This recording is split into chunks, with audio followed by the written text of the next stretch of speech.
PoK को खाली करो और कश्मीर में पूरी तरह शांति आ जाएगी। विदेश मंत्री एस जयशंकर के इस बयान ने पाकिस्तान में खलबली मचा दी।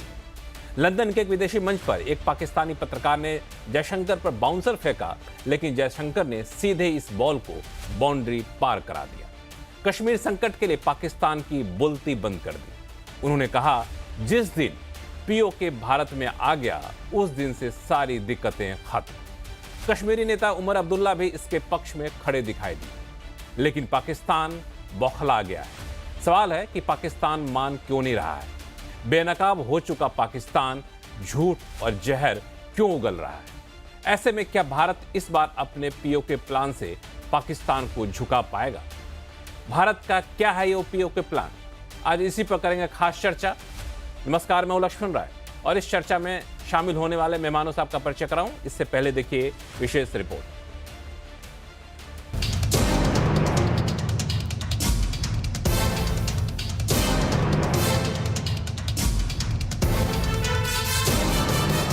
ये जयशंकर का स्टाइल है। विदेशी पिच पर एक बार फिर विदेश मंत्री एस जयशंकर ने जोरदार बल्लेबाजी करके पाकिस्तान के बाउंसर को बाउंड्री पार कर दिया है। लंदन के चैथम हाउस थिंक टैंक में विश्व में भारत का उदय और भूमिका इस विषय पर बातचीत के दौरान एक पाकिस्तानी पत्रकार ने कश्मीर पर जयशंकर को घेरने की कोशिश तो की, लेकिन जयशंकर ने अपने जवाब से उनकी बोलती बंद कर दी। I think the path we are waiting for is the return of the stolen part of Kashmir, which is on the under illegal Pakistani occupation. When that's done, I assure you, Kashmir solved. Jaishankar ने दो टूक कह दिया कि कश्मीर का समाधान अब PoK की वापसी के एक्शन से पूरा हो जाएगा। पीओके का एक सिरा चीन से भी जुड़ता है, लेकिन विदेश मंत्री ने चीन के साथ शांति और बातचीत का अपना कार्ड भी चल दिया।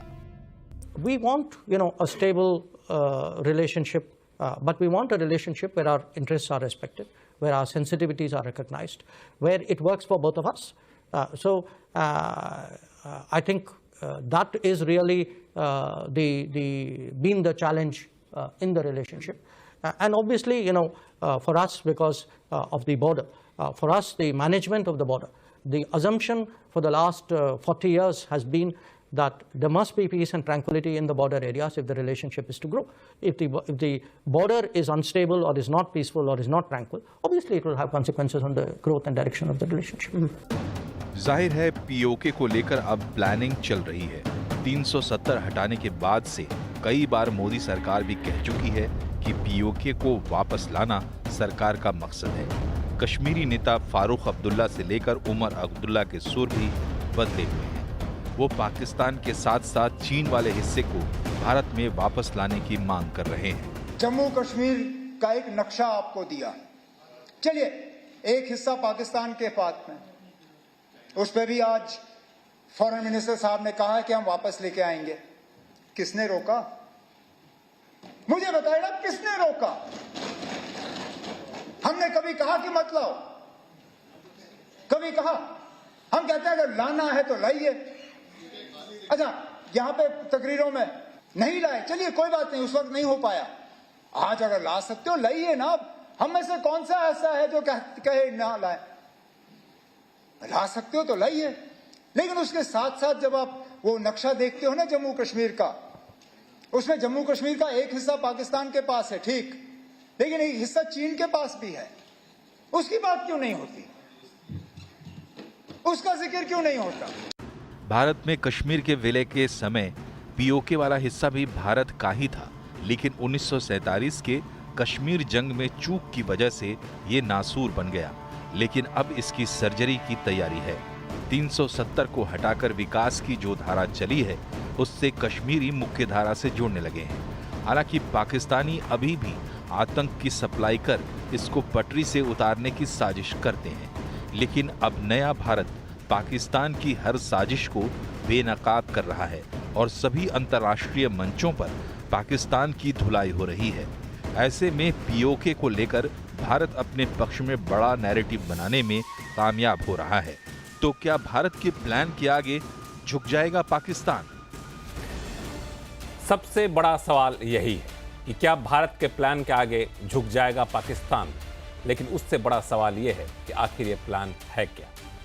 ये विदेश मंत्री कह रहे हैं कि जिस दिन पीओके भारत में आ जाएगा उस दिन सारी शांति हो जाएगी कश्मीर में, और इन्हीं सारे सवालों का जवाब ढूंढने की कोशिश करेंगे और एस जयशंकर के इस बयान के मायने क्या है ये जानने की कोशिश करेंगे।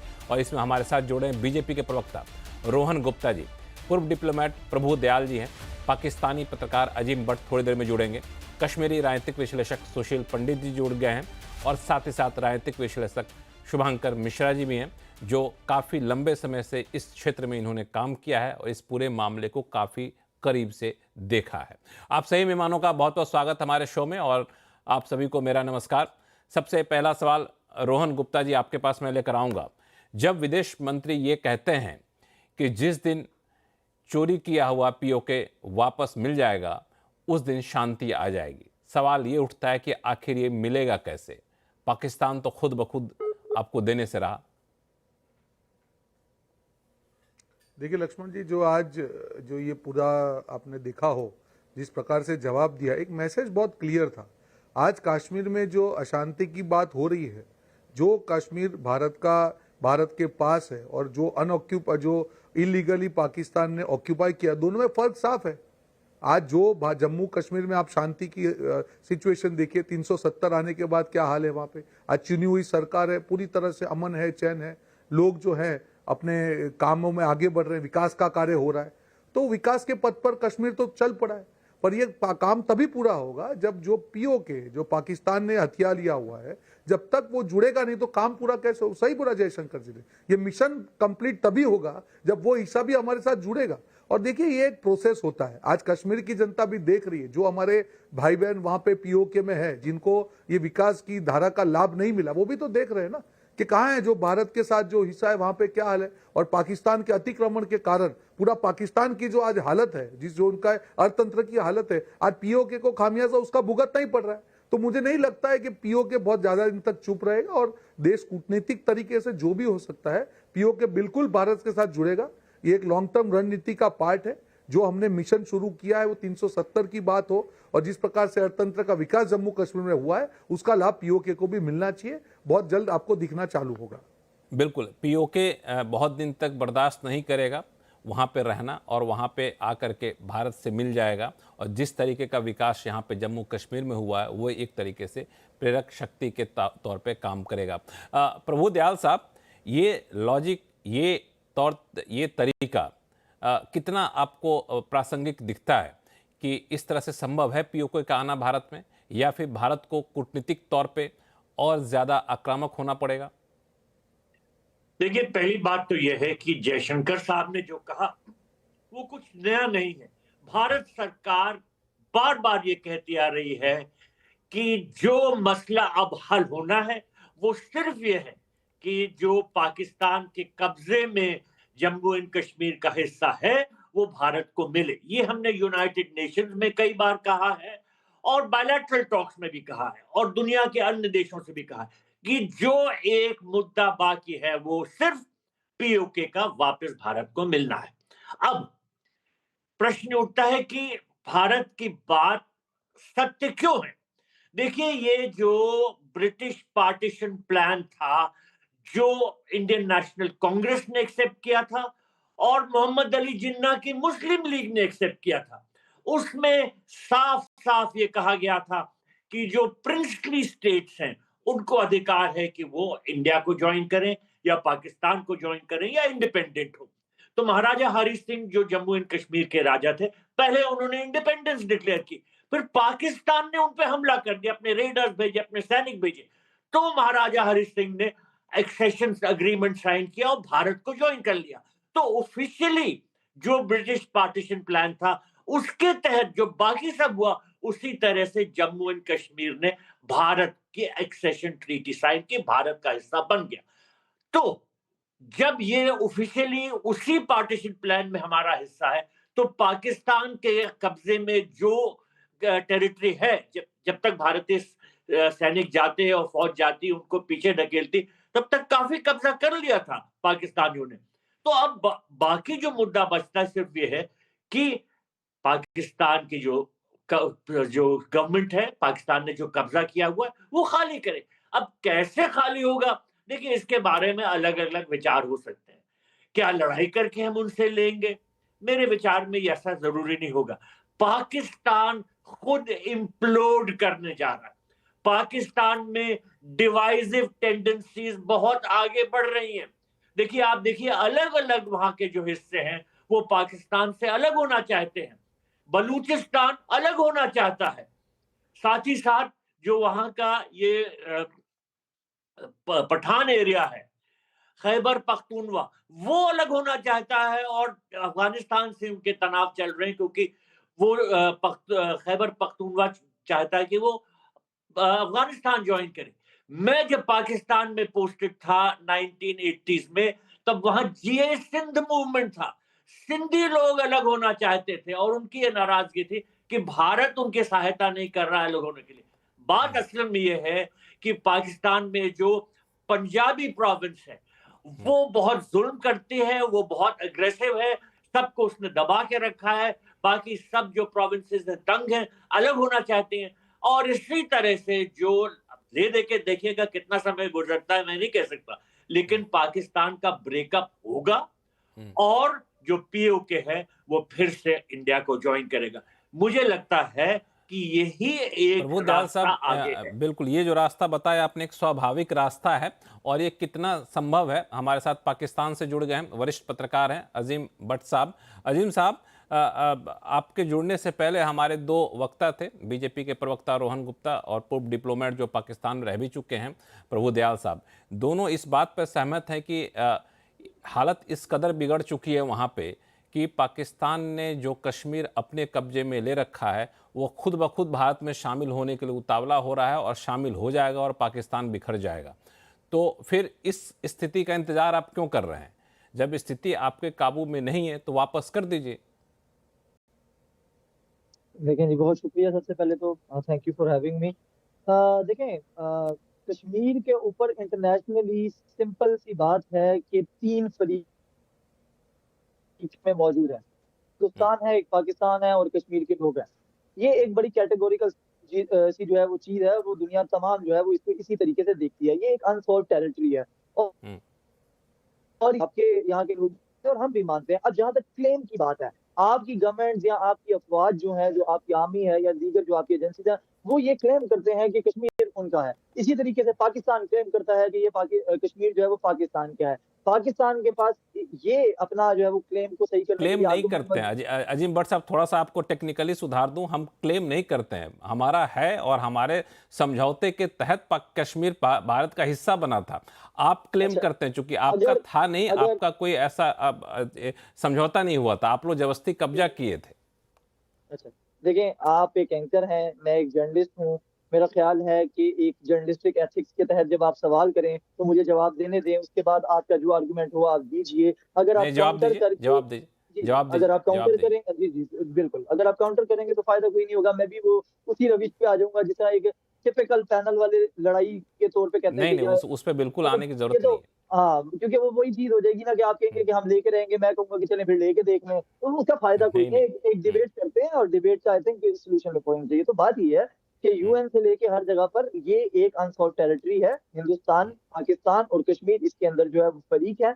और पाकिस्तान का बड़ा क्लियर स्टांस है कि अगर हिंदुस्तान कश्मीर को एक जो हक़ खुदरादियत है वो देता है और कश्मीरियों का जो दिल करता है, ओवरऑल कश्मीरियों को अगर फेयर राइट दिया जाए, वो पाकिस्तान के साथ आना चाहते हैं, हिंदुस्तान के साथ जाना चाहते हैं या आजाद होना चाहते हैं, ये उनका राइट है। बट उसके लिए इंटरनेशनल असूलों के तहत वहां पर हक़ खुदरादियत का हक उनके पास मौजूद होना चाहिए। जिस तरह आप क्लेम कर रहे हैं कि पाकिस्तान में बहुत सी प्रॉब्लम्स है, मैं आपको सैकड़ों प्रॉब्लम जो है वो हिंदुस्तान के कश्मीर की गिनवा सकता हूँ। आपके अपने वहाँ के जो वजीर आला है उमर अब्दुल्ला साहब, उनकी अपनी स्टेटमेंट गिनवा सकते, फायदा कोई नहीं है, उसका फायदा कोई नहीं है। आप स्टेटमेंट देते हैं, हम भी यहाँ से स्टेटमेंट देते हैं। जिस तरह आप कहते हैं कि कश्मीर हमारा है, हम भी यहाँ से कहते हैं कि यार कश्मीर हमारा है। तो ये एक लड़ाई अगर इसको मीडिया ट्रायल के जरिए खत्म करना है तो वो तो कभी भी नहीं हो सकती है। ये एक देखिए, जैसा वाजपेयी साहब है, पाकिस्तान जो है वो हमेशा गांधी साहब के बाद अगर किसी की रिस्पेक्ट करता है हिंदुस्तान में तो वाजपेयी साहब की करता है। वाजपेयी साहब जब यहाँ पर आए थे, और आज भी पाकिस्तान के अंदर तमाम लोग वाजपेयी साहब का नाम बड़े इज्जत और एहतराम से लेते हैं, क्योंकि उस वक्त एक ये बैठ के डायलॉग के जरिए पाकिस्तान की सिविलियन गवर्नमेंट और आपकी सिविलियन गवर्नमेंट बड़े अच्छे तरीके से इस मसले को हल करना चाह रहे थे। लड़ाई झगड़ा इसका हल नहीं है, ये हम भी मानते हैं और आपको भी मेरा ख्याल है कि मानना चाहिए। लड़ाई का फायदा नहीं है, फोर्सेज आपके पास भी मौजूद है, फोर्सेज हमारे पास भी मौजूद है, एटॉमिक पावर आप भी हैं, एटॉमिक पावर हम भी हैं, लेकिन उसका फायदा क्या है? फायदा कोई नहीं है, लड़ाइयां हम करते रहेंगे और उसका रिजल्ट कोई नहीं निकलेगा। उसका रिजल्ट अल्टीमेटली अवाम को नुकसान के तौर में पहुंचता है, वो आपकी हो या हमारी हो। तो मेरा ख्याल है कि वो जज्बाती नारेबाजी से कि हम लेके रहेंगे, हमारा ही है, ये कर देंगे वो कर देंगे, उसका कोई फायदा नहीं है ना। ठीक है, ये हो सकता ठीक ठीक ना, ये ठीक है, हमारे पास ठीक जो है, मौजूद है हम उसको संभाल रहे अजीम हैं। भट्ट साहब, आपकी बात को मैंने नोट कर लिया। गुफ्तगू करनी चाहिए। हाँ हाँ, बिल्कुल। मैं, मेरे साथ सुशील पंडित जी जुड़ चुके हैं, जो कि काफ़ी पैनी नज़र रखते हैं पूरे कश्मीर की राजनीति पे। सुशील पंडित साहब, आपने अजीम भट्ट साहब की दलीलें सुन ली, ये कितना फिजिबल है? ये तो वो भी जानते हैं कितना फीजिबल है। और भारत का जो क्लेम है कश्मीर पर, जो हक है, वो आधारित है एक्सेशन पर। कश्मीर के महाराजा हरि सिंह ने भारत के साथ विलय के कागजों पर हस्ताक्षर किए, दस्तावेजों पर अपने दस्तखत किए। पाकिस्तान का क्या क्लेम है कश्मीर पर?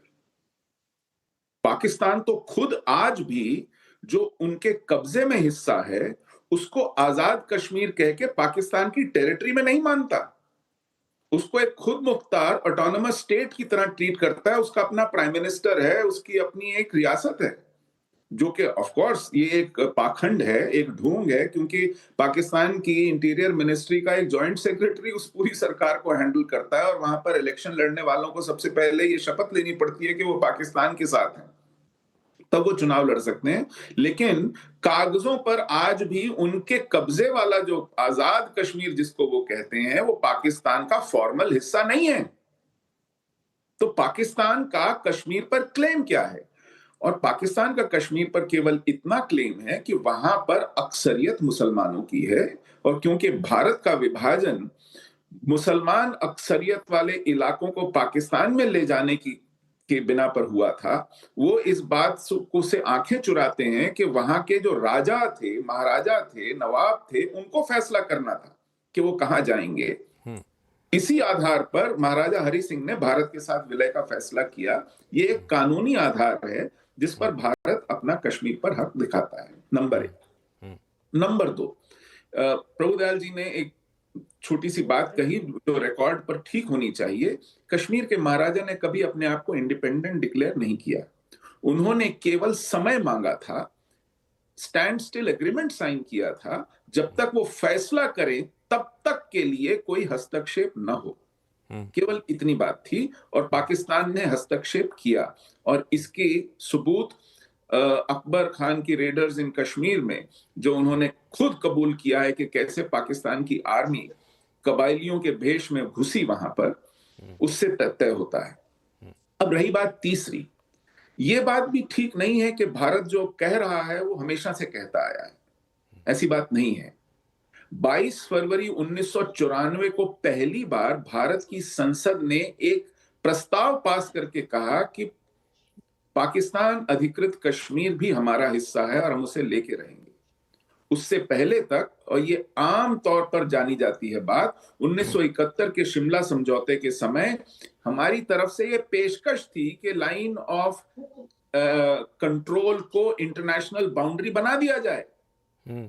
पाकिस्तान उसके लिए स्वीकृत नहीं हुआ, तैयार नहीं हुआ। हम बहुत वर्षों तक, दशकों तक ये पेशकश करते रहे, आपके पास जो है आप रखें, हमारे पास जो है हम रखें, शांति से इसको निपटा दें। ये अब हमने, जब पाकिस्तान ने कहा कि कश्मीर हमारी शाहरग है, हम एक डिफेंसिव रिस्पांस देते थे कि कश्मीर हमारा अटूट अंग है, अभिन्न अंग है। अब हमने कहना शुरू किया कि पाकिस्तान के कब्जे वाला कश्मीर भी हमारा है, और ये एक ऑफेंसिव रिस्पांस है। पहले डिफेंसिव रिस्पांस था, और इस ऑफेंसिव रिस्पांस पे कि हमारा तो हमारा है ही, जो हमारे पास है, जो आपने अवैध कब्जा कर लिया है, अब हम उसे भी लेके रहेंगे, क्योंकि वो बिल्कुल, यही सबसे बड़ा सवाल है कि अब तक हम लोग डिफेंसिव रहते थे, अभी ऑफेंसिव रिस्पांस दे रहे हैं। ऑफेंसिव रिस्पांस पे आगे कैसे बढ़ सकते हैं, क्या विकल्प हो सकते हैं? शुभांकर, आपके पास आऊंगा, लेकिन एक छोटा सा जवाब मैं भट्ट साहब से ले ही लूं, चूंकि इन्होंने सुशील पंडित जी ने जो मुद्दा उठाया, सवाल पूछा कि कश्मीर भारत का है, इसका तो प्रमाण है हमारे पास, लेकिन आप किस आधार पे अपने पास रखे हैं कश्मीर को? देखें, आई एम सॉरी टू से, बट देखें, इसी को इंटेलेक्चुअल डिसऑनेस्टी कहते हैं जो पंडित साहब ने की है यहाँ पर। और मुझे नहीं पता, ठीक है, अगर वो इस तरीके से अपना रखना चाहते हैं मुद्दा तो वो रखें।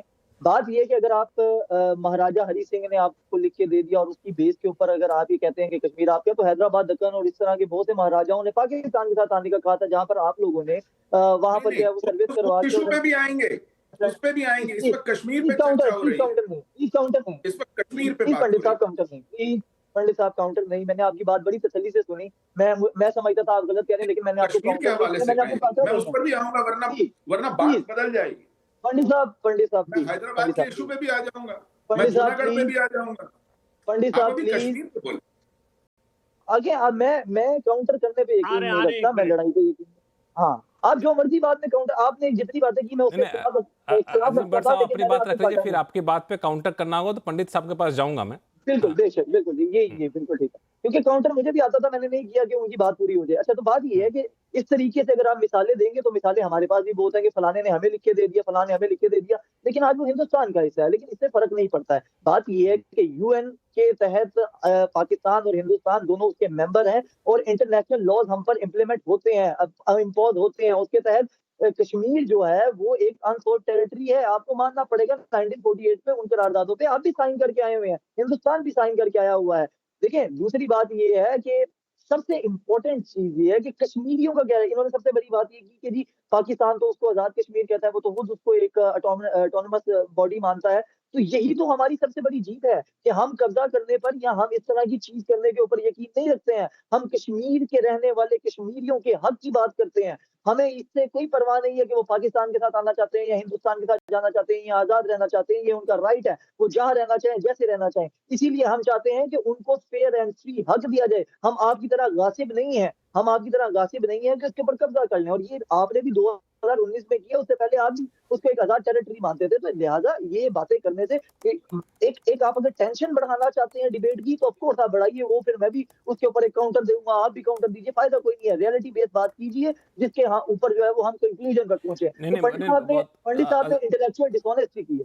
अजीम भट्ट साहब, बहुत ही आपने खूबसूरत बात कही कि जो हम लोग बात करें, इंटेलेक्चुअल डिबेट करें, फैक्ट के आधार पर जाएं। तो पंडित साहब ने फैक्ट रखा, आपने उसका काउंटर किया, फिर उस पर पंडित साहब का जवाब लूंगा। लेकिन शुभांकर मिश्रा हमारे साथ जुड़े हुए हैं। शुभांकर मिश्रा, इसको कैसे देख रहे हैं? चूंकि यहाँ पे ये कहा जा रहा है कि अब हम लोग का अप्रोच चेंज हुआ है पीओके को लेकर के, तो इस चेंज अप्रोच को धरातल पर लागू करना कितना मुमकिन दिख रहा है, या फिर हम लोग सही समय का इंतजार करें?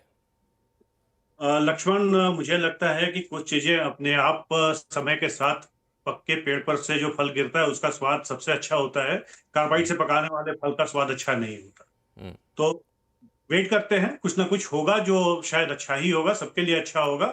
अजीम भट्ट साहब के लिए भी अच्छा होगा, क्योंकि फिर उनको इस तरीके से आके किसी और चैनल पे अपने निकम्मी सरकार को बचाने की कोशिश नहीं करनी पड़ेगी। उनका कहना है कि वो पाकिस्तान कश्मीरियों को उनकी खुद कारी देना चाहते हैं, तो वो 5000 स्क्वायर किलोमीटर का एरिया चाइना को उन्होंने किस लिहाज से और किस हकूक से ट्रांसफर कर दिया था, उसका कोई जवाब उनके पास नहीं होगा। उनके पास कोई जवाब नहीं होगा कि यूएन के रेजोल्यूशन का जो 1948 का रेजोल्यूशन नंबर 39 है, जिसमें कहा गया था कि सबसे पहले पाकिस्तान जो कि एग्रेसर रिकॉग्नाइज था, उसको वापस जाना है, कश्मीर का एरिया खाली करना है और उसके बाद प्लेबिसाइट होगी। उसका कोई जवाब उनके पास नहीं है। वाजपेयी जी की बड़ी तारीफ की उन्होंने, लेकिन ये नहीं बताया कि वाजपेयी जी को बड़े प्यार से कैसे पीठ में छुरा मारा उन्होंने कारगिल करके, उसका कोई जवाब उनके पास नहीं है। हमारे 2014 में प्रधानमंत्री मोदी जी ने नवाज शरीफ जी को अपने इनॉग्रेशन सेरेमनी में बुलाया, पाकिस्तान वो अनअनाउंस्ड जाके रुक के आए और नतीजा क्या मिला? पुलवामा, पठानकोट। और यहां तक कि मतलब अगर आप देखें कि नरेंद्र मोदी ने अपने पॉलिटिकल कैरियर में कितना बड़ा रिस्क लिया, पाकिस्तानी स्टैब्लिशमेंट को बुला के पठानकोट के एयरबेस में एंट्री भी दी कि नहीं, इसमें नवाज शरीफ साहब का हाथ नहीं है। और नतीजा उसके बाद, तो पाकिस्तान की नीयत फितरत बहुत साफ है। एक ये धोखेबाज राष्ट्र है, और राष्ट्र कहना भी मुश्किल है। एक्चुअली अगर आप देखें पाकिस्तान की जो जेनेसिस है, वो जो पाकिस्तान में है, उन मुजाहिरों को जिनको पाकिस्तानी नहीं मानते हैं, उसके अलावा कोई पाकिस्तान चाहता ही नहीं था। ये एक खोपी हुई चीज है जो पंजाबियों ने हड़प ली, उर्दू को अपनी मातृ जबान बना दिया, जिसको रोहन जी आ रहा हूं आपके पास। उर्दू बोलने वाले पाकिस्तान के जो नुमाइंदे हैं, और पाकिस्तान के आप प्रोविंसेस के नाम देखें, पंजाब, सिंध, खैबर पख्तूनवाला, जहां पे उर्दू की कोई भी नहीं बोलता। तो ये कॉस्मेटिक स्टेट है, एक बार ऑलरेडी टूट चुका है, और जैसा प्रभुदयाल साहब ने बोला, इंतजार कीजिए, ये अपने वजन से अपने आप टूट जाएगा, अपने वजन से अपने आप टूटेगा। रोहन जी को जोड़ना चाहते हैं, रोहन गुप्ता जी। देखिए, मैं कब से सुन रहा हूं, अभी जो हमारे आई थिंक पाकिस्तान के जो पत्रकार उन्होंने कहा कि पीओके की बात कर रहे थे। अरे आप पहले पाकिस्तान का हाल तो देखिए। आज सिंध हो, बलूचिस्तान हो, पंजाब हो, या पख्तूनवाला जो आपका एरिया खैबर है, कौन खुश है? अब सब लोग अलग होना चाह रहे, तो पाकिस्तान बचेगा क्या? आज आपने अगर 1947 से अभी तक देखेंगे, आप डिफरेंस देख लिए भारत और पाकिस्तान में क्या है। कहां कश्मीर कहां जाएगा? कश्मीर की जनता को आप दीजिए, पीओके की जनता इमीडिएटली भारत के साथ जुड़ेगी। हर आदमी चाहता है ग्रोथ का बेनिफिट ले, हर चाहता है कि अर्थतंत्र का फायदा उठाए, आगे बढ़े, उसके परिवार में रोजगार हो, एक खुशहाली आए। आपके साथ मिला क्या है उनको? आज सिंध देखिए, पंजाब देखिए, पख्तूनवाला देखिए, हर क्षेत्र आपका प्रोविंस आपसे नाराज है, आपकी हुकूमत से नाराज है। आप बाहर के टुकड़ों पे पल के आप देश को चला रहे। अर्थतंत्र का हाल देखिए क्या है। आपकी इंडिपेंडेंट इकोनॉमी, एक बाजू आप चाइना पे निर्भर है, दूसरी तरफ आप जो ओईसीडी कंट्रीज है वहां से आपको पैसा आता है। Where is the economy of Pakistan? आपकी चुनी हुई सरकार है, वहां पे भी अत्याचार हो रहे हैं। तो है क्या? आप क्या देना चाह रहे हैं? आप जो बड़ी बड़ी बातें कर रहे हैं, कहां पे कोई भी आदमी, आज कश्मीर, आप जम्मू कश्मीर देखिए, कहां क्या डिफरेंस है। पूरी तरीके से वहां विकास की दौड़ में जुड़ चुका है। तो आपको पहले ग्राउंड रियलिटी समझना पड़ेगा। आप जो डिबेट कर रहे हैं, ठीक है, अच्छी डिबेट करने से कुछ नहीं होता है। आपने आपकी देश की जनता को कुछ नहीं दिया, तो पीओ को क्या आप क्या दे पाएंगे? अजीम भट्ट साहब इसका जवाब दीजिएगा। यही बात है, आप एक अच्छे व्यक्ति लगते हैं, जवाब इसे चाहूंगा, क्योंकि आप कह रहे हैं चुनाव कराना, संभालिए और पीए को आराम से दे दीजिए। पीओ को आराम से दे दीजिए। और इसके पीछे लॉजिक ये है कि आप कहते हैं चुनाव करा लीजिए, जनता की राय जान लीजिए। भारत सरकार ने तो चुनाव कराया, वहां पे चुनाव हुआ, बगैर किसी हिंसा के चुनाव हुआ, रिकॉर्ड मात्रा में लोगों, संख्या में लोगों ने हिस्सा लिया, चुनाव करा लिया। वहां पे पिछले 3 साल में 84,000 करोड़ रुपए से ज्यादा के इन्वेस्टमेंट का वहां पे समझौता हो चुका है। अब तक 2,500 करोड़ से ज्यादा इन्वेस्टमेंट आ चुका है। राजनीतिक मोर्चा हो, आर्थिक मोर्चा हो, सब जगह वहां बेहतरी के लिए काम किया जाता है।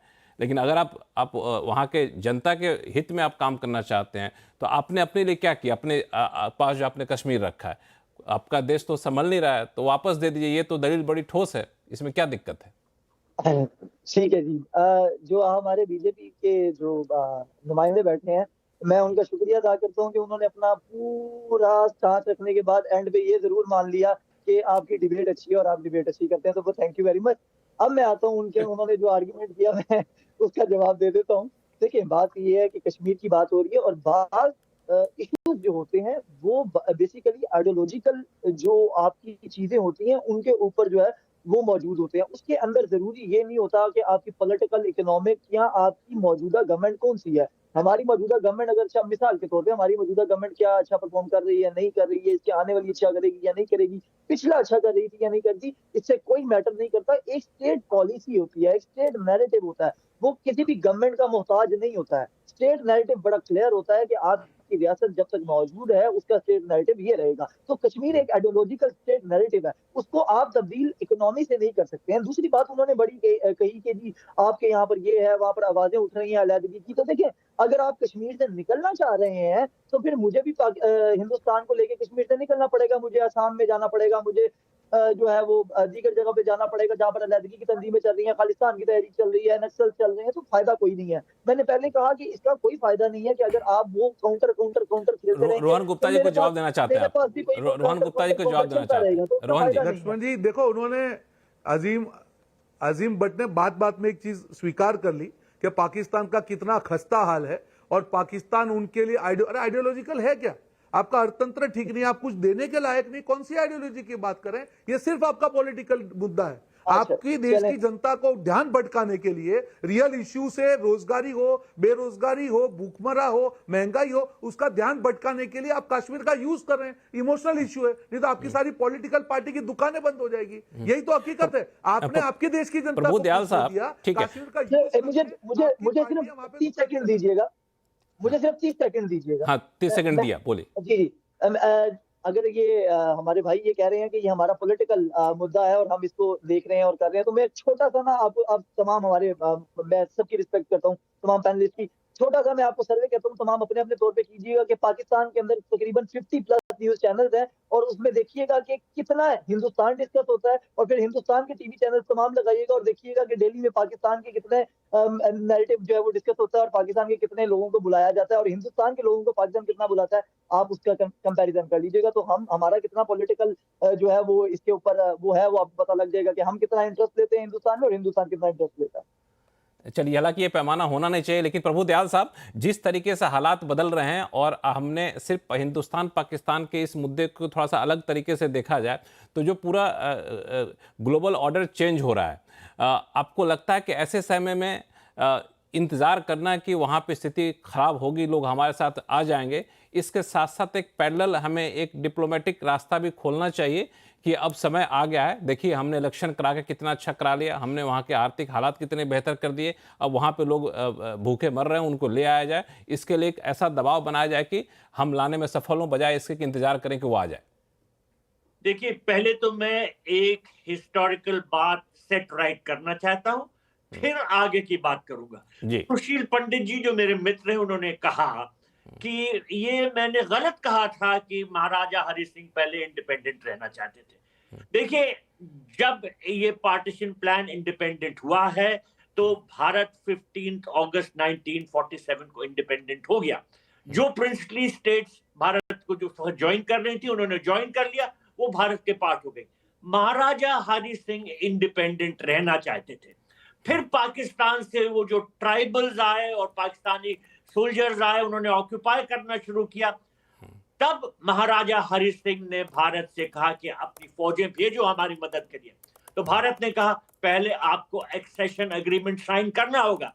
तब महाराजा हरि सिंह ने 26 अक्टूबर 1947 को एक्सेशन एग्रीमेंट साइन किया। अगर वो पहले ही कर दिया होता तो भारत की फौजें पहले से कश्मीर में होती और ये स्थिति नहीं होती। तो सुशील पंडित जी, मैंने जो हिस्ट्री पढ़ी है उसमें ये साफ साफ है कि महाराजा हरि सिंह ने जो देर की एक्सेशन एग्रीमेंट साइन करने में, और उनकी जो पॉलिसी थी, शायद वो इंडिपेंडेंट रहना चाहते थे। उन्होंने इंडियन लीडरशिप से क्लियरली कहा था कि हम इंडिपेंडेंट रहना चाहते हैं, लेकिन वो इंडिपेंडेंस उनकी नहीं कायम हो सकी क्योंकि पाकिस्तान से हमला हो गया। तब उन्होंने इंडिया को एक्सेशन एग्रीमेंट साइन करके 26 अक्टूबर 1947 में उन्होंने इंडिया ज्वाइन किया। अब आगे की बात, प्रभु दयाल साहब, एक मिनट, सुशील पंडित जी कुछ काउंटर करना चाहते हैं। प्रभु दयाल साहब, एक मिनट, सुशील पंडित जी की बात लेते, फिर आपके पास आऊंगा मैं। सुशील पंडित जी, विद अटमोस्ट रिस्पेक्ट, मैं पूरी विनम्रता से ये याद दिलाना चाहूंगा कि महाराजा हरि सिंह ने, और ये खुद जवाहरलाल नेहरू जी ने 1952 में संसद के पहले सत्र में ये कहा था कि महाराजा हरि सिंह भारत में विलय की जल्दबाजी करना चाह रहे थे, और मैंने रोका था कि ये बहुत पेचीदा इशू है। जुलाई में भी उन्होंने पेशकश की, उसके बाद भी पेशकश की। इशू ये है कि महाराजा हरि सिंह ने एक स्टैंड स्टिल एग्रीमेंट दोनों भारत की सरकार और पाकिस्तान की सरकार के पास भेजा था कि मुझे कुछ समय दीजिए तय करने के लिए। पाकिस्तान की सरकार ने उस स्टैंड स्टिल एग्रीमेंट पे साइन भी किया था, भारत की सरकार ने उस पे साइन नहीं किया था। तो स्टैंड स्टिल एग्रीमेंट ये नहीं था कि हम इंडिपेंडेंट हैं, स्टैंड स्टिल एग्रीमेंट था कि अभी तक फैसला नहीं हो पाया है, हमें कुछ समय और दीजिए और उस बीच में कोई हस्तक्षेप नहीं करेगा। क्या स्टैंड स्टिल एग्रीमेंट नहीं भेजा गया था भारत की सरकार और पाकिस्तान की सरकार को महाराजा हरि सिंह द्वारा? वो स्टैंड स्टिल एग्रीमेंट ही प्रमाण है कि अभी मैं कुछ समय और चाहता हूं, मैंने तय नहीं किया है कि मुझे इंडिपेंडेंट रहना है या पाकिस्तान जाना है या भारत आना है। केवल इतनी सी बात। धन्यवाद। प्रभु दयाल साहब, देखिए, अगर वो उन्होंने एक्सेशन एग्रीमेंट साइन कर दिया होता 1947 अगस्त में, इंडियन फोर्सेस होती और पाकिस्तान से जो हमला हुआ नहीं हो सकता था। खैर, आगे की बात देखिए, जो पाकिस्तान के हालात हैं, हम लोग सब देख रहे हैं, हम उसको एनालाइज करते हैं। फाइनेंशियल बैंकरप्सी है वहां पर, जो पाकिस्तान ऑक्यूपाइड कश्मीर है वहां तो हालत बहुत ही खराब है, और वहां के लोग पाकिस्तान से तंग हैं और वो चाहते हैं कि वो अलग हो जाएं। अब अलग होके कहाँ जाएंगे? क्या वो एक छोटा सा इस तरह का जो मुल्क बना के रह सकते? नहीं नहीं नहीं, वहां के जो पॉलिटिकल लीडर्स हैं वो इंडिया से कांटेक्ट में रहते हैं और अप्रोच करते हैं कि भाई आप कुछ हमारी मदद कीजिए, हम इंडिया को ज्वाइन करना चाहते हैं, क्योंकि वो समझते हैं कि इंडिया को ज्वाइन करने में ही उनका फ्यूचर है। जैसे जीएसएन मूवमेंट के जीएम सैयद साहब 1980 से कहते आ रहे थे कि सिंध का फ्यूचर इंडिया को ज्वाइन करने में है, पाकिस्तान में उनका कोई फ्यूचर नहीं है, जुल्म हो रहा है उनके ऊपर। इसी तरह से बलूचिस्तान अलग होना चाहता है, खैबर पख्तूनख्वा अफगानिस्तान को ज्वाइन करना चाहता है। तो पाकिस्तान के तो जो टुकड़े टुकड़े वो होने ही हैं। और जो हम ये बात कहते आ रहे हैं कि हमारा जो पीओके का हिस्सा है हमको वापस करो, वो आ ही जाएगा, बिकॉज पीओके खुद अलग होके, खुद टूट के अलग होके फिर से इंडिया को ज्वाइन करेगा। बिल्कुल। तो ये इस पर अजीम भट्ट साहब कुछ सुशील पंडित जी, 1 मिनट आता हूँ आपके पास। एक शुभांकर मिश्रा से छोटा सा कमेंट लेता हूँ, फिर आपके पास आऊँगा मैं। शुभांकर मिश्रा जी, आपने सुना प्रभु दयाल साहब को, अजीम भट्ट साहब को भी, सुशील पंडित जी को भी, कि जाहिर तौर पे जो हालात हैं उसमें बहुत ज़्यादा एग्रेशन दिखाने के मूड में कोई दिख नहीं रहा है, और हम लोग इंतज़ार के मूड में रहें कि फल पकेगा तो गिरेगा। तो ये इंतज़ार कितना लंबा हो सकता है? लक्ष्मण, देखिए, मुझे लगता है कि एग्रेशन कोई नहीं चाहेगा, हम चाहेंगे ना। आज के जो हालात है इसमें दुनिया में कोई भी देश एग्रेशन नहीं चाहेगा। अगर आप देख रहे हैं किस तरीके से पूरा वर्ल्ड ऑर्डर इसमें लगा हुआ है कि यूक्रेन में भी शांति हो, तो अगर हम जिस तरीके की जियोपॉलिटिकल सिचुएशन है और पाकिस्तान का जो उसमें अनफॉर्चुनेटली वो इस तरीके से प्लेस्ड है कि वो एक जमाने में बहुत इंपॉर्टेंट था, अब आज की डेट में जियोपॉलिटिक्स में पाकिस्तान की अहमियत बची भी नहीं है। कोल्ड वॉर के दौरान पाकिस्तान की अहमियत थी, इसलिए पाकिस्तान को लोगों ने बोटियां डाली, रोटियां खिलाई, और अब पाकिस्तान के लिए अमेरिका की कोई अहमियत नहीं बची है। और यही कारण है कि पाकिस्तान को रोज अमेरिका से भी लात पड़ती है।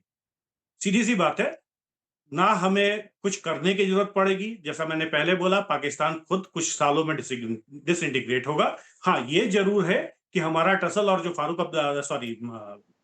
अपना अब्दुल्ला साहब ने आज सवाल उठाया था कि क्या सिर्फ हम पाकिस्तान के कब्जे वाले कश्मीर की बात करेंगे, या जो हिस्सा चाइना के पास है और जो पाकिस्तान ने चाइना को इलीगली ट्रांसफर कर रखा है उसकी भी बात करेंगे। मुझे लगता है डिस्प्यूट वहां आके रहेगा, और जो मुझे जहां तक उम्मीद है कि टॉक्स के थ्रू चाइना के साथ हम आराम से बात कर सकते हैं, बिकॉज चाइना में थोड़ी सी सेंसिबिलिटी शायद मुझे कहीं नजर आती है जो पाकिस्तान में कहीं नहीं नजर आती। इस पे मैं रोहन गुप्ता जी से कमेंट लूंगा, लेकिन बहुत देर से इशारा करें सुशील पंडित जी, संक्षिप्त में बोलिएगा, फिर अजीम भट्ट साहब के लिए बहुत सारे सवाल पैदा हो गए यहाँ से। जी, एक सवाल अजीम भट्ट जी ने जो कहा उसी में से उन्होंने साफ साफ कहा कि पाकिस्तान एक आइडियोलॉजिकल स्टेट है, और ये स्टेट आइडियोलॉजी की बिना पर बना है और चलता है, और वो आइडियोलॉजी है इस्लाम।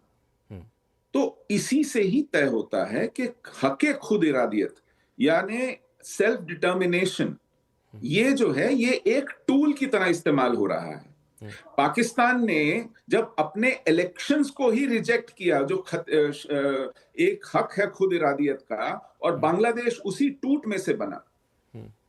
पाकिस्तान आज भी अपने इलेक्शंस को मैनिपुलेट करता है, वहां का जो अपने उनकी अवाम है उसको हक खुद इरादियत नहीं देता है, क्योंकि इस्लाम की आइडियोलॉजी जो है वो हक खुद इरादियत के भी ऊपर सुपरसीड करती है। इसलिए जिहाद जो है वो सेल्फ डिटर्मिनेशन से भी बड़ा है, वो डेमोक्रेसी से भी बड़ा है, वो इकोनॉमी से भी बड़ा है, वो ह्यूमन राइट से भी बड़ा है। तो पाकिस्तान जिस आइडियोलॉजी पे है वो ये आइडियोलॉजी है, और इसी कारण पाकिस्तान टूटेगा। हक खुद इरादियत के होने या ना होने से नहीं टूटेगा, वो जिहाद से टूटेगा, और जिहाद उसको ले डूबेगा। अजीम भट्ट साहब, जिस आइडियोलॉजी की बात आप कर रहे थे और आपने सुना पंडित साहब को, वो खुद ब खुद आपस में बहुत ज़्यादा कन्फ्लिक्टिंग है, और वही आपको ले डूबेगा।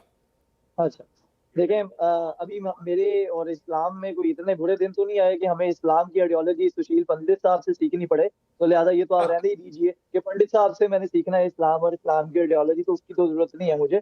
और हमारा मुल्क किस आइडियोलॉजी पर बना है और किस पर चलता है वो हमें पता है, पंडित साहब की राय की हमें जरूरत नहीं है इस पे।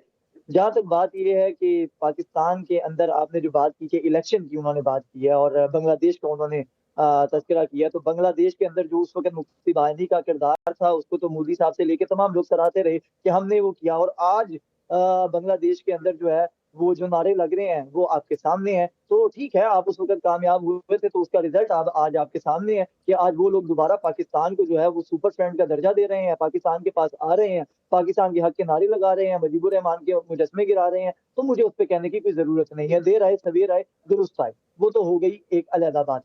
जहां तक देखें बात शुभंकर आपके पास बार हाँ। अच्छा बार आप बात जो है वो कश्मीर की कर रहे हैं। मैं फिर आपको रियलिस्टिक वे में बात करना चाहता हूँ, मैं उसके ऊपर नहीं जाना चाहता जो आप लोग बात करते हैं बार बार कि ये हो जाएगा तो वो हो जाएगा तो फिर ऐसे हो जाएगा। मुझे उसकी जरूरत नहीं है क्योंकि वो सब कुछ हो नहीं सकता है।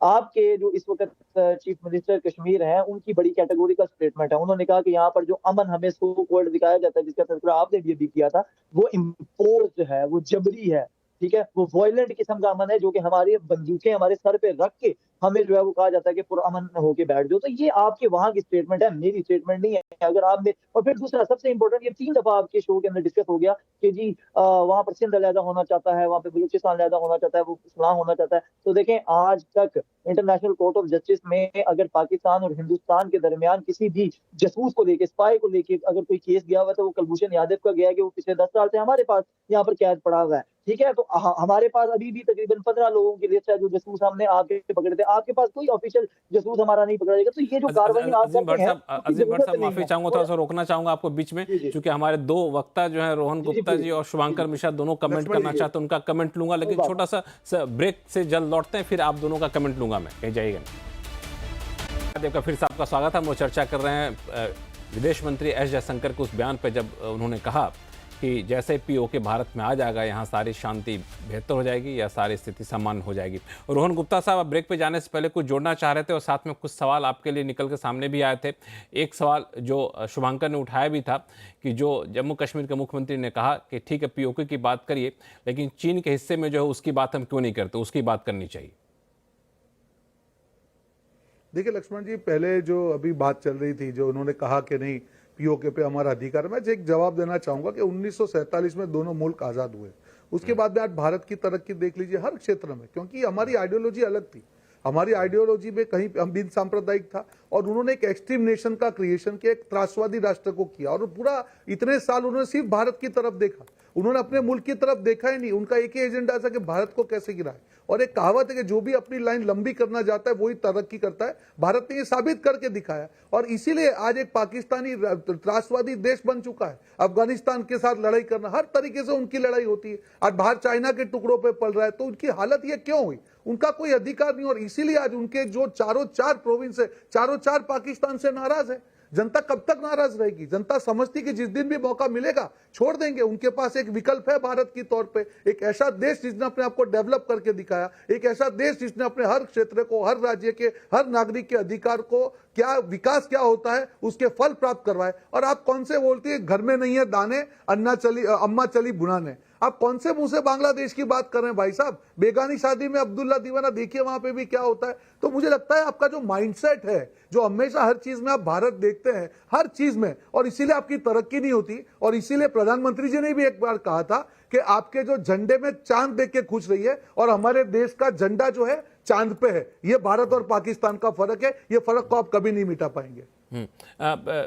हमारे पास प्रभु दयाल साहब, ये बात तो इन्होंने कह दी, लेकिन जो मुद्दा उमर अब्दुल्ला साहब ने उठाया है वो उसका क्या जवाब सरकार के पास हो सकता है?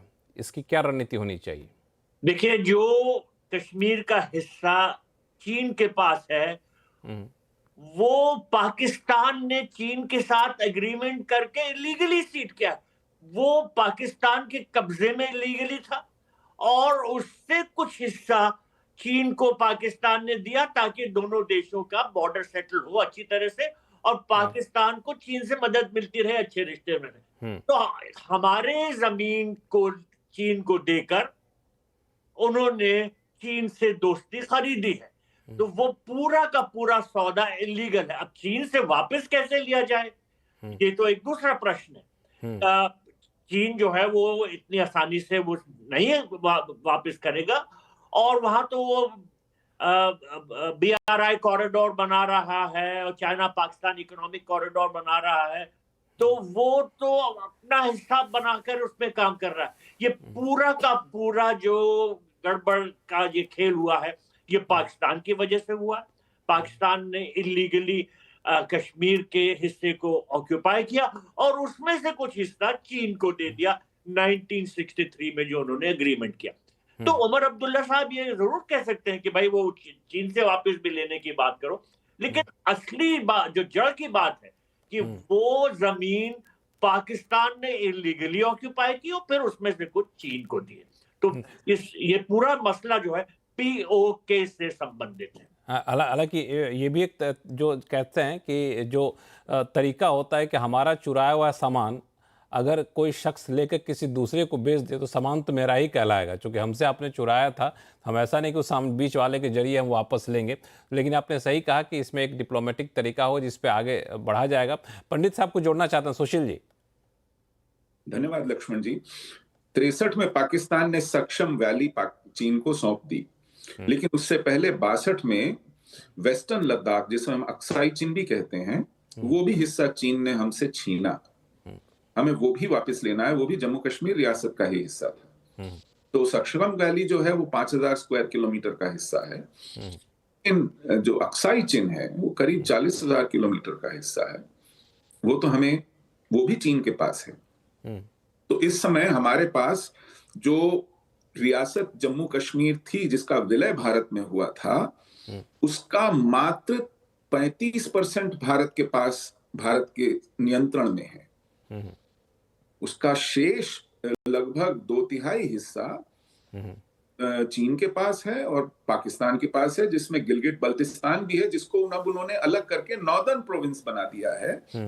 बनाया नहीं है, नॉर्दर्न एरियाज कहते हैं उसको। और आजाद कश्मीर केवल POK जो है वो मुजफ्फराबाद, मीरपुर, कोटली, भिंबरवाला इलाका है। तो ये एक बहुत बड़ा क्षेत्रफल है। जैसा कि मैंने कहा, 2/3 कश्मीर इस वक्त भारत के बाहर है, जबकि रियासत पूरी की पूरी महाराजा हरि सिंह ने जम्मू कश्मीर रियासत भारत को सौंपी। शुभांकर मिश्रा, जाहिर तौर पे बहुत सारे हिस्से इसके हैं, लेकिन ये तो कहना कि सारे हिस्से ये इसकी बात कर रहे हो वो तो भी ले लो तभी बात चलेगी, ऐसा नहीं कि सारे हिस्से एक बार में ले जाएं। कहीं से शुरुआत तो करनी होगी और शुरुआत वैसी जगह से किया जाए जो कह सकते हैं कि लो हैंगिंग फ्रूट्स है, यहाँ पे ज़्यादा संभावना है कि उसको अपने पास ले सकते हैं। तो आपके हिसाब से शुरुआत के लिए तो ठीक है, बाकी चीन की बात तो हम लोग आगे चल के करेंगे। चीन के साथ अलग अलग मोर्चे पर भी हम लोग रिश्ते रहते हैं, उसके जरिए भी हम लोग दबाव बनाने की कोशिश कर सकते हैं। जी, जहाँ तक मुझे लगता है कि चीन के साथ एक अलग रणनीति बनानी होगी। एक भारतीय होने के तौर पे मुझे अपने दिल से यही हमेशा आवाज आती है कि हमारा जो भी हिस्सा पाकिस्तान और चीन के पास है वो हमारे पास वापस है।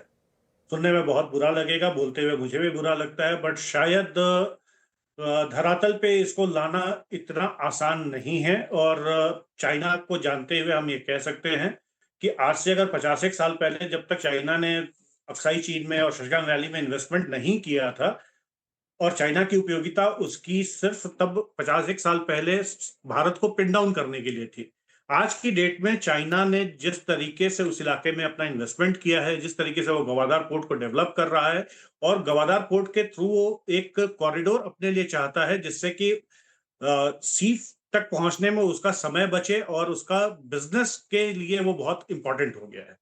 इन सारे फैक्ट्स को देखते हुए चीजें इतनी आसान नहीं है, समय लगेगा। कैसे क्या होगा, नए वर्ल्ड ऑर्डर में भारत की क्या पोजीशन होगी, और जब तक मुझे लगता है कि इकोनॉमिकली हम इस स्तर पे नहीं पहुंचते कि हम चाइना को टर्म डिक्टेट कर सके, तब तक कुछ नहीं होने वाला। तो इकोनॉमी पे ही सारा फोकस आना चाहिए। और आज हम 5th हैं।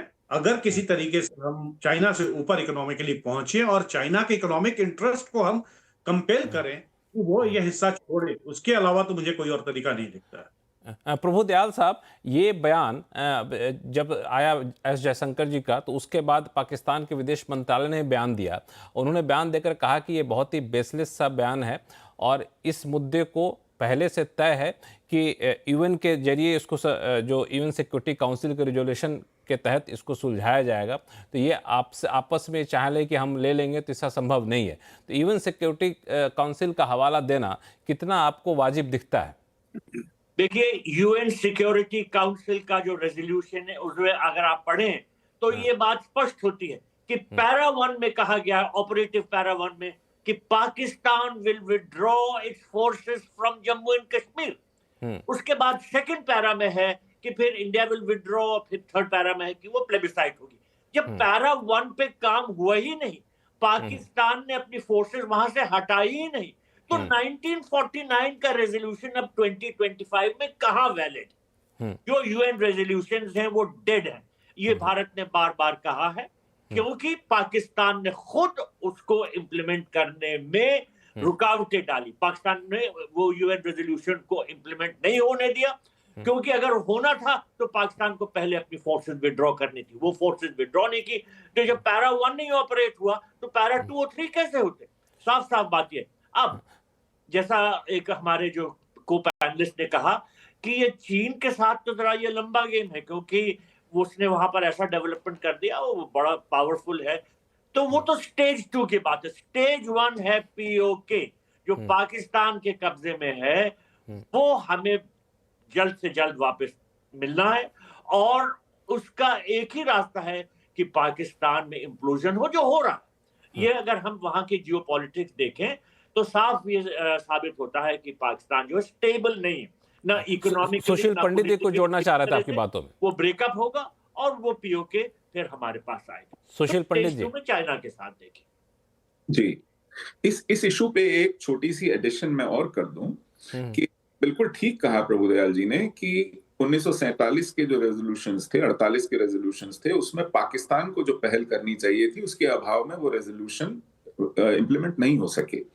उसके बाद 1971 में जो शिमला समझौता हुआ, उसने उन रेजोल्यूशंस को इनफ्रक्चुअस बना दिया। उस समझौते में ये साफ साफ तय हुआ कि अब ये एक बायलैटरल इशू है, इसको किसी मल्टीलैटरल फोरम से निकल जाना चाहिए। और बायलैटरल इशू बनते ही उन रेजोल्यूशंस का सारा इफेक्ट खत्म हो गया। और कोफी अन्नान ने यही बात 2009 में जब वो भारत आए थे, उन्होंने कहा कि UN resolutions are now redundant, things have moved and these issues have become bilateral issues. ये भारत और पाकिस्तान के बीच द्विपक्षीय मामले विषय हो गए हैं। अब इसका संयुक्त राष्ट्र संघ से कोई लेना देना नहीं है।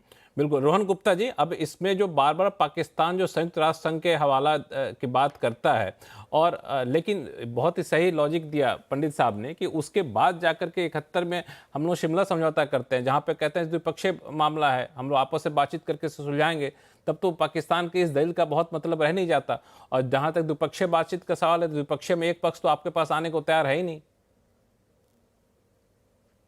देखिए बिल्कुल लक्ष्मण जी, पूरी डिबेट आप देखेंगे, देखिए पहले से कश्मीर पे पाकिस्तान का रवैया जो है वो नेगेटिव रहा है। उनके हाथ में कुछ नहीं है, फिर भी एक आइडियोलॉजी के नाम पे, एक राजनीतिक मुद्दे के तरीके से सारे जो भी उनके मिलिट्री शासक हो या जो भी चुनी हुई थोड़ी बहुत सरकार है, उसने सिर्फ कश्मीरियों का उपयोग किया है। और आपने सही कहा, एक पैनलिस्ट ने कहा कि पाकिस्तान ने चीन की दोस्ती खरीदने के लिए कश्मीर का हिस्सा बेच दिया।